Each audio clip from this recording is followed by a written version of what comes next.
Hello students, today we will discuss about internal memory of 8051 microcontroller. So this is an important part of 8051 which make it to stand out from the microprocessor. So it has internal memory. There are two kind of memory, that is one is called ROM and other is called RAM.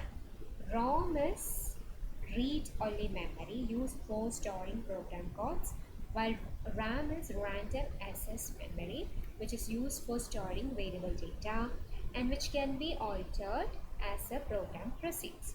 And the important point to be considered is that it has internal as well as you can interface external memory as per the requirement using suitable circuits. And whenever you have a memory architecture, you could have either von Neumann architecture where a single address is given will be present in the entire that is unique addresses will be present for any memory, while Harvard architecture where you can find the same address can be found in different kind of memory. So in 8051, let us see what is the architecture, whether it is von Neumann or Harvard. So what do you mean by von Neumann? Von Neumann architecture means that if you have a ROM and another memory RAM, then if you start from here as 0, it will continue up to, say for example, 100 location, and it will start from 101 for the other location and it will continue. That means there are unique addresses, no address will be repeating in any of the memory. But in the case of Harvard architecture, because they are mentioned in different memories, you could have the same address could be present 100H could be present in ROM as well as RAM. Similarly, any address, so it will be starting from 0 and it will be ending at the maximum size, for example 100, and this will also be starting from 0 and it might be large enough, so it will be accommodating 100 and it will be having high number.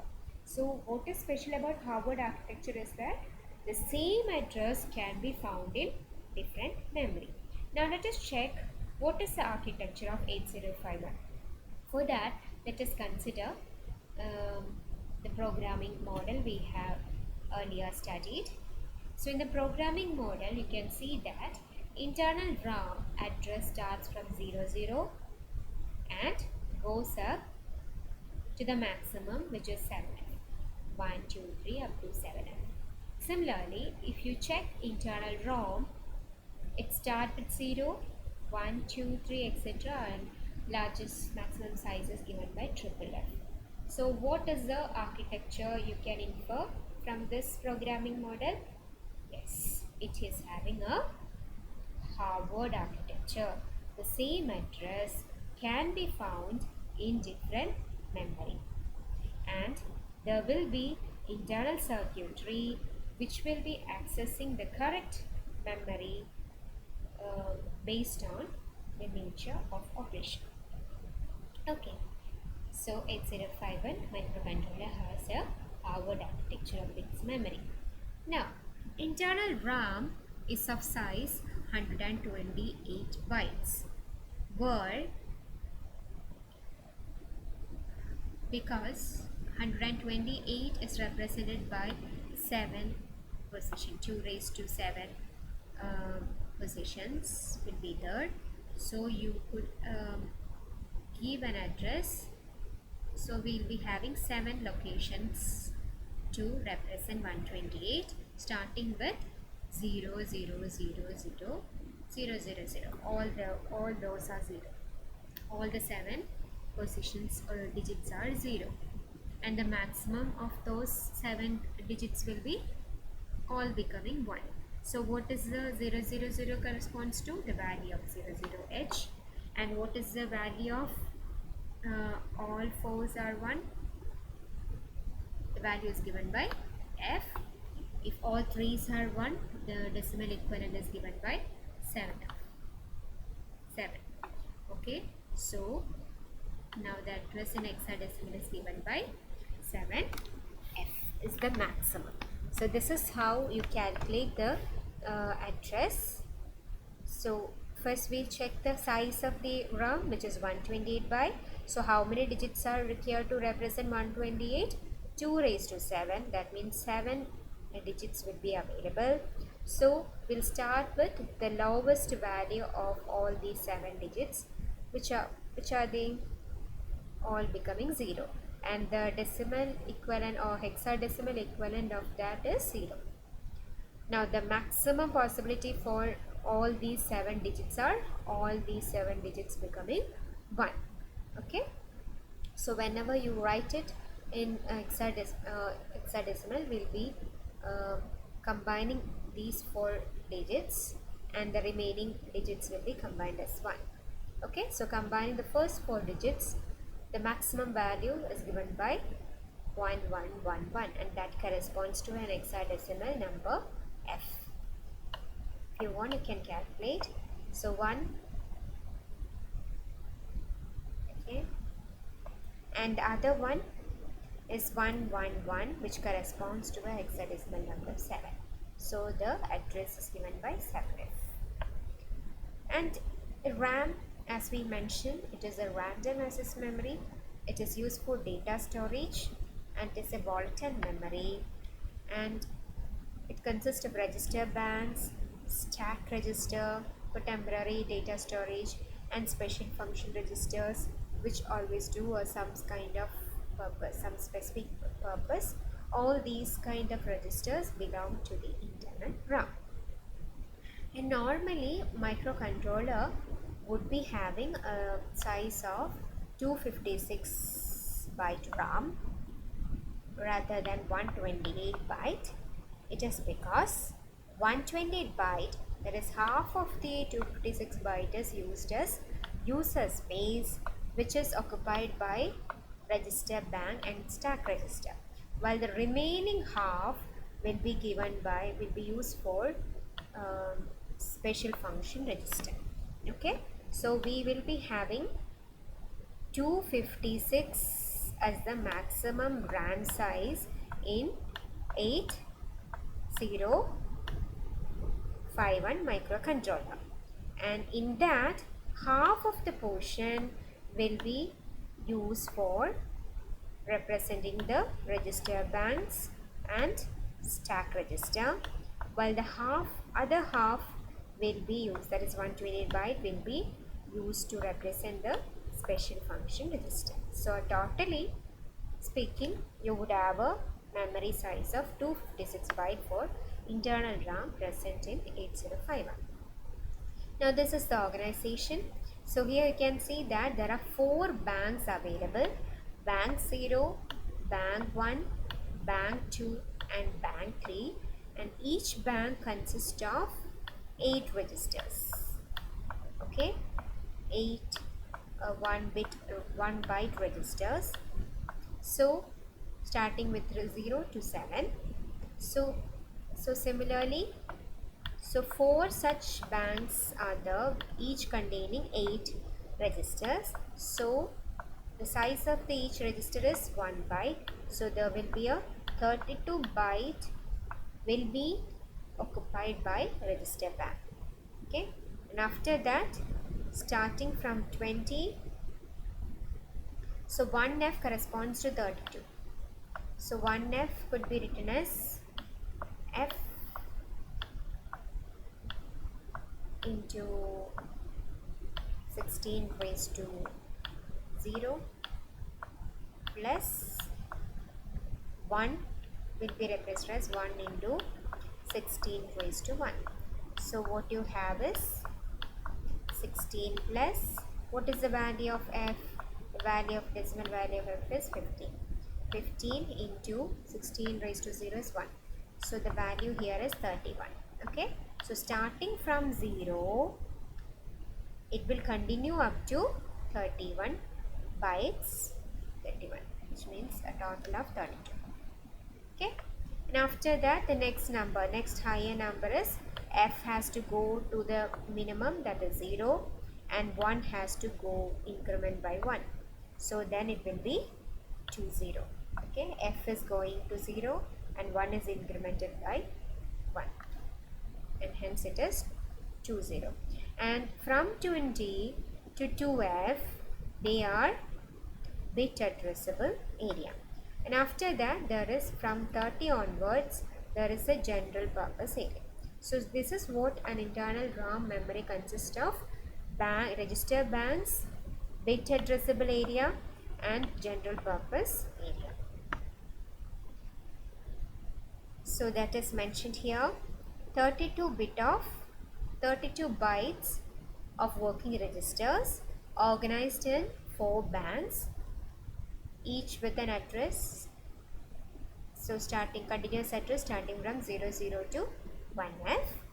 And after that, each register can be addressed either by their name, that is RI, when its bank is selected, or by its RAM address. So you can either mention 16 in RAM, which means the register R6 in the bank 2, or you can also mention in the instruction with the register name itself, that is R6. Okay, so mentioning as R6 is equivalent to mentioning it as with the internal address 16H. Okay, and bank selection, whichever bank is selected, is given by RS0 and RS1 in program status word that we have already seen. Register banks which are not selected can be used as general purpose. So at a time, only one particular bank will be selected. So all the 3 other banks are available now, and they will be used along with the general purpose area as general purpose RAM. And bank 0 is selected on reset. So on resetting the system, automatically it will come to the lowest bank, which is bank 0. So that is about internal RAM. And another point to be added is that, so after 32 byte, you have 16 bytes of, so you have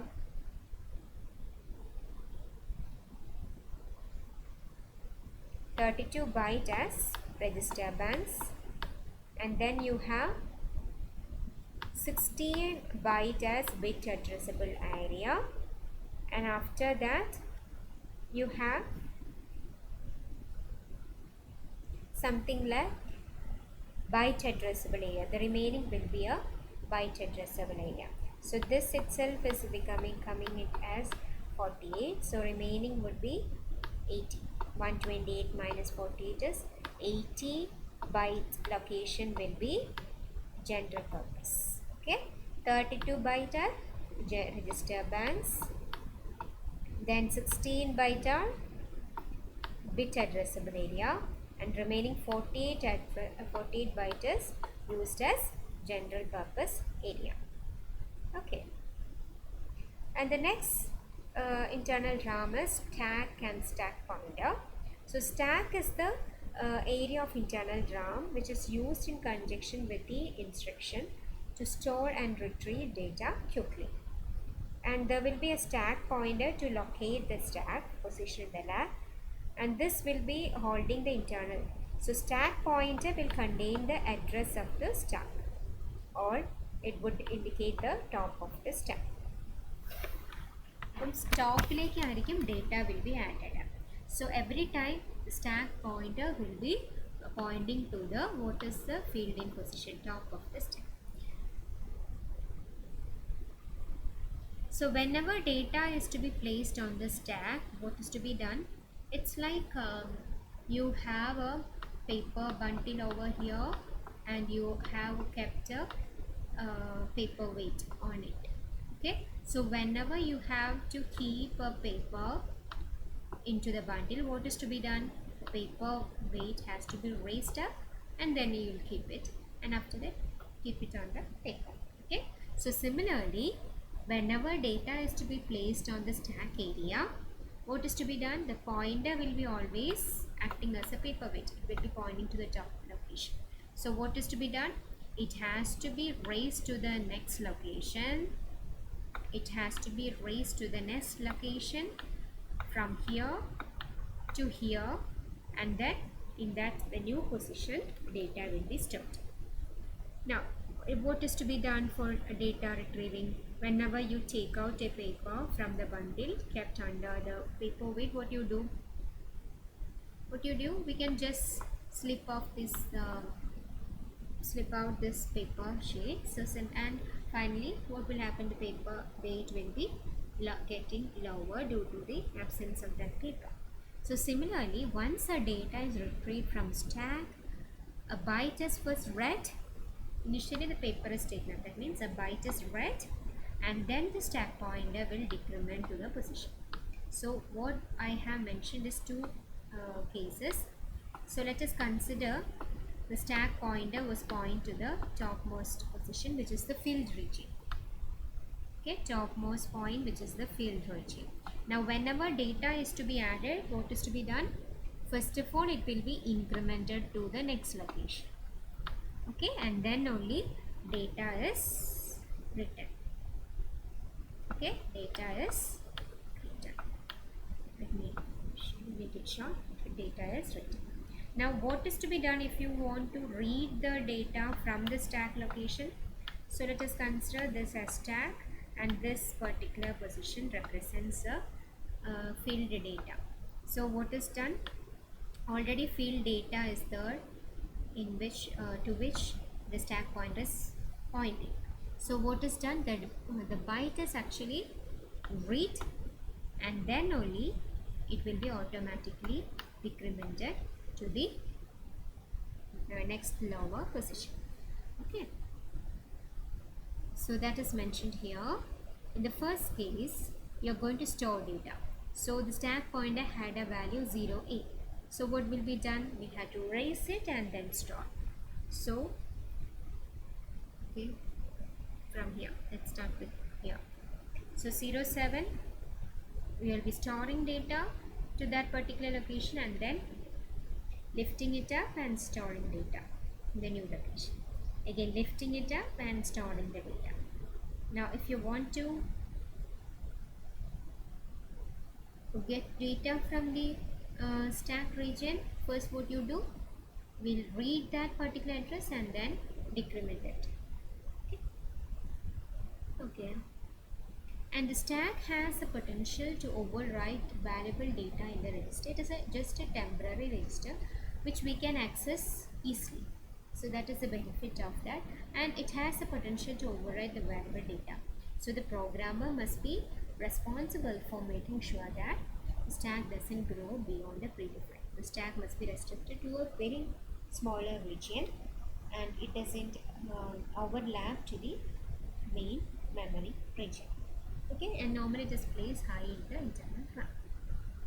And about the special function register, operations that do not use this particular 128 byte RAM will be done by either register bank use ചെയ്യാതെ, bit addressable area use ചെയ്യാതെ, general purpose area use ചെയ്യാതെ, വേറെ ഏതെങ്കിലും registers use ചെയ്ത് operations നടക്കുന്നുണ്ടെങ്കിൽ those will be addressed or done by special function register, or in short SFR.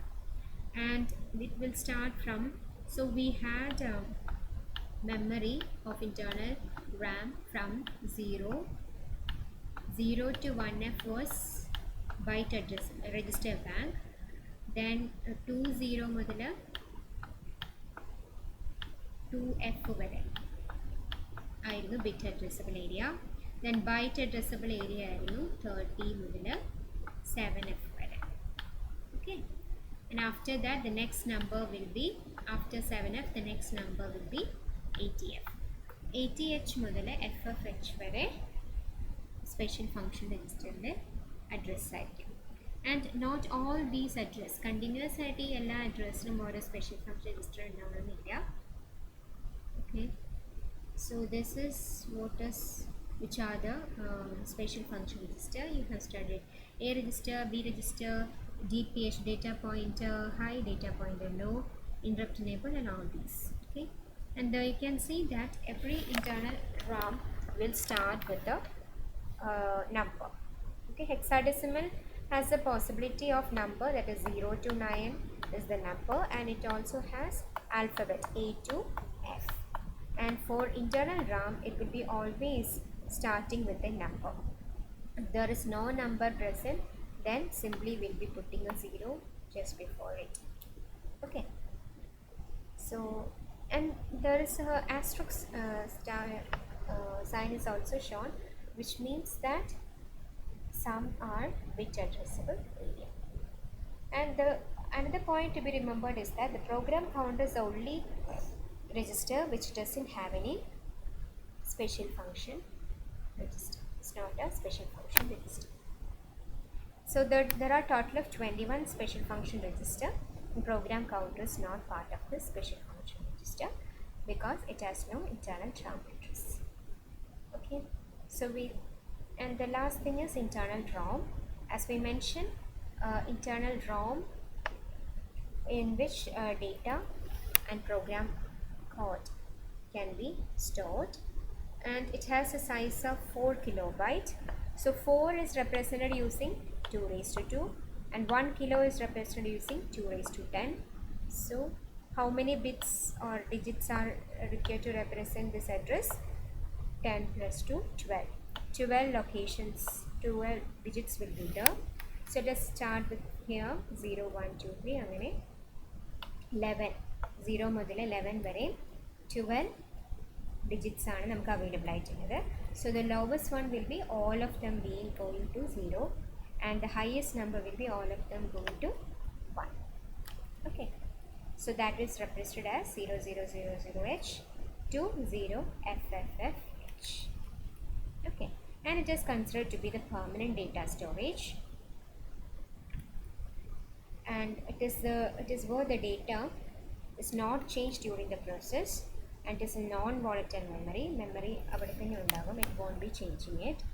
And you can also interface, in addition to 4 kilobyte, you can also interface up to 64 kilobyte memory, and program counter will be addressing locating to those memory also.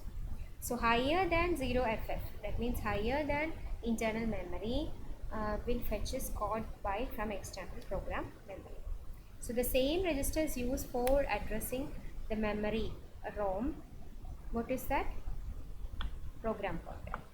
So the code byte could be fetched exclusively from external memory address by connecting external access pin to the ground. Okay, so we have mentioned earlier that the addressing can be from, you can use the internal ROM as well as the external ROM, but whenever external ROM access pin is enabled, it will be always using the codes which are written in the external memory. Okay, so that ends the memory architecture of 8051. Thank you.